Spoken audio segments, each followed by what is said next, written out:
Okay, over here is our test results using the lab radar to determine the speed at right at the bow, 10 yards, 30 yards, 50 yards, 65, and 80 yards. And it also gives you a kinetic energy at the bow and at 80 yards. And we've ranked them here according to that. You can see this is the percentage of loss.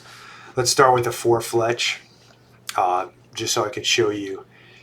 On the average, the 4 fletch lost a higher percentage of speed per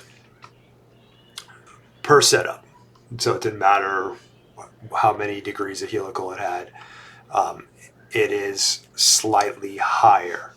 It sheds velocity a bit faster than it does with just a 3, meaning there's probably more drag.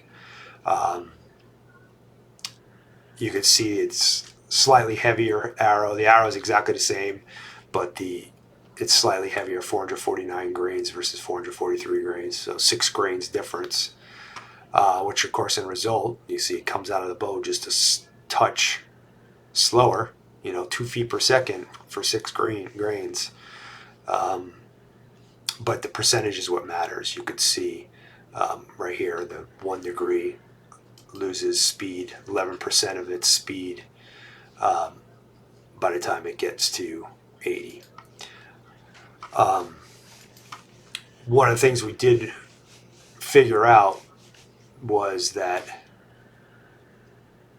left hand, so my bow, the arrow clocks, or it wants to come out of the bow naturally going left, and there is a mechanical advantage. There is a slight advantage to if your arrows come out naturally left, to put a left-handed helical on it, and vice versa. As you can see here, the left 3 degree and the left 5 degree were the top 2 performers in this bow. They only lost 8%. So it went 1, 2, and then for some reason, and everybody talks about having less degrees of helical, that if you have too much of a helical on there, that it slows the bow down and creates a parachuting effect. I believe that this occurs once the arrow slows down past 150 feet per second, based on what I've seen in research on recurves. But as you can see, at 80 yards, it's still traveling over 250 feet per second. So even out to 100 yards, it's probably going to be traveling, 230, 240 feet per second.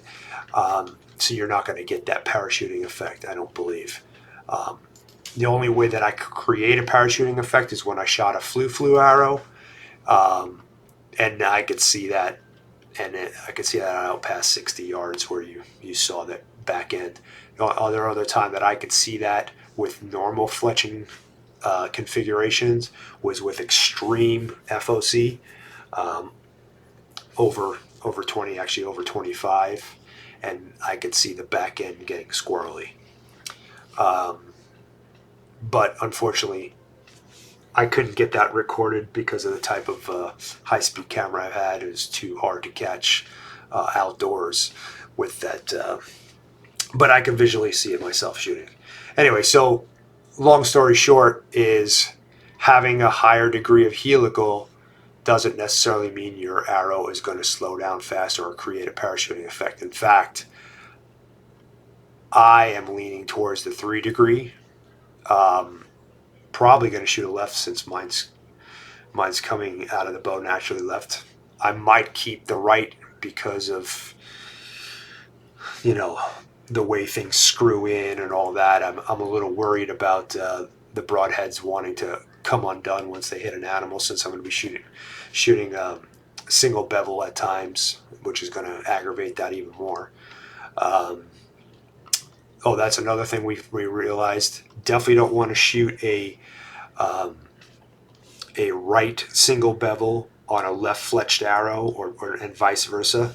So whatever, if you're going to shoot a single bevel, you have to match the helical to it because it robs it of penetration. One of the times that we did it, I shot a left helical with a right single bevel, and it was a 4 inches difference of penetration. So definitely don't want to do that because they're opposing forces. Long story short here, don't be afraid of putting helical. As far as I'm concerned and everything that I have seen, I'd much rather have good arrow stability, and I find that a higher degree of helical bucks the wind better, controls your broadheads better, and is better performance outside all around.